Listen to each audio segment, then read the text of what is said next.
السلام علیکم دوستو، آج اس ویڈیو میں بات کریں گے کہ نہری پانی کا جو معاملہ ہم پہلے اپنے نمبردار کو دیتے تھے، اب حکومت پنجاب نے اس کے بل دینے شروع کر دیے ہیں۔ یہ ویڈیو بنانے کا مقصد آپ لوگوں کو بتانا ہے کہ یہ بل کہاں ادا ہوں گے اور اس میں اگر کوئی غلطی ہے تو اس کو صحیح کرانے کا طریقہ کیا ہے، کیونکہ یہ پہلی دفعہ بل جو ہے پنجاب میں تقسیم کیے گئے ہیں تو ان میں کافی غلطیاں دیکھنے کو آ رہی ہیں۔ تو آپ بھی جب اپنا بل لیں تو لازمی طور پر اپنے بل کو اچھی طریقے سے پڑھیں۔ تو اس کو پڑھنے کا طریقہ کار بھی آج اس ویڈیو میں جانیں گے۔ سب سے پہلے ہم اوپر سے شروع کرتے ہیں۔ سب سے پہلے سکین کوڈ دیا ہوا ہے، آپ اپنا سکین کوڈ سرچ کر کے اپنا بل آن لائن بھی دے سکتے ہیں۔ اس کے بعد آخری تاریخ دی گئی ہے کہ کس تاریخ تک یہ بل ادا ہو سکتا ہے، تاریخ اجرا بتائی گئی ہے۔ یہ ادائیگی تمام بینکوں کے GOBP کے بلر سے ہوگی، یعنی کہ یہ تمام بینکوں میں بل ادا ہو سکتے ہیں۔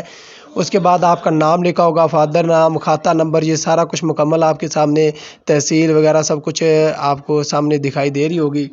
اس کے بعد اب ہم تھوڑا سا نیچے آ جاتے ہیں تو یہ سب سے اہم مرحلہ ہے۔ یہاں پر آپ اپنے دیکھیں، سب سے پہلے دیکھیں ایریا والے کھانے میں 91 کنال 2 مرلہ لکھا ہوا ہے۔ یہاں پر کافی لوگوں کی غلطیاں آ رہی ہیں کیونکہ ہماری جو زمین ہے وہ 72 کنال ہے، لیکن ادھر جو زمین لکھی ہوا ہے وہ 91 کنال 2 مرلہ ہے۔ تو آپ کو بھی اپنی زمین یہاں پر دیکھ کر اس کا معاملہ ادا کریں۔ اگر اس میں کوئی غلطی ہے تو ہم کس طرح سیٹ کرا سکتے ہیں وہ بھی ویڈیو میں آپ کو بتا دوں گا۔ یہ کھانا آپ نے لازماً طور پر غور سے دیکھنا ہے کہ آپ کی زمین واقعی اتنی ہے یا پھر ادھر کوئی زیادہ لکھی ہوئی ہے، کیونکہ اکثر آدمیوں کی یہاں پر زمین جو ہے وہ زیادہ لکھی ہوئی ہے، جس طرح ہماری زیادہ لکھی ہوئی ہے۔ اب یہاں پر دیکھیں، اب یہاں پر ہماری موجودہ رقم لکھی ہوئی ہے کہ 3137 روپے آپ کا بل ہے کل واجب ادا، اور یہ اگر تاریخ تک نہ ادا کیا گیا تو 3451 روپے آپ کو ادا کرنے ہوں گے۔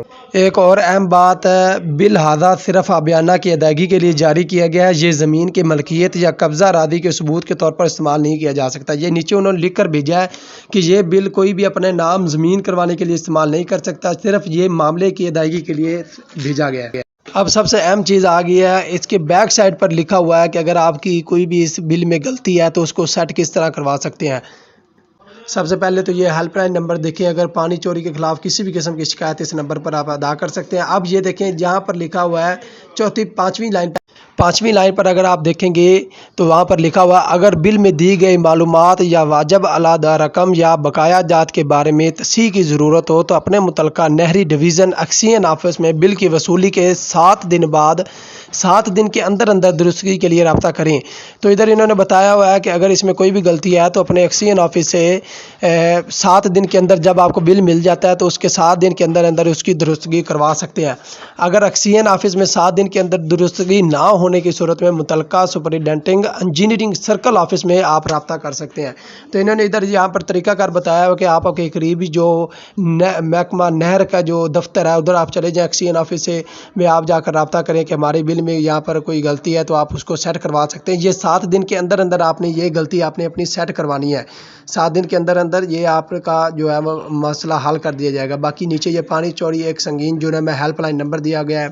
اگر کوئی بات رہ گئی ہو، سمجھ نہ آئی ہو تو ویڈیو کے نیچے کمنٹ کر سکتے ہیں۔ باقی یہ چینل میں نے آپ لوگوں کی رہنمائی کے لیے بنایا ہے، تو آپ لوگوں سے بھی گزارش ہے کہ چینل کو سبسکرائب کریں، ویڈیو کو لائک کریں تاکہ بہت سارے لوگوں تک یہ ویڈیو پہنچ سکے۔ بہت شکریہ، اللہ حافظ۔ ایک اور بات ہے کہ اگر آپ نے یہ درستگی نہ کروائی تو 275 روپے فی ایکڑ کے حساب سے ہمیں معاملہ آیا، جیسے کہ ہماری 3 ایکڑ زیادہ بتائے گئے ہیں تو 750 روپے ہمیں زیادہ بل بھیجا گیا ہے۔ تو یہ درستگی نہ کروائیں گے تو 750 روپے ہم ایکسٹرا پے کریں گے، اسی لیے آپ لوگ بھی اپنے بل کی درستگی لازمی کروائیے گا، یہ نہ ہو کہ آپ درستگی نہ کروائیں۔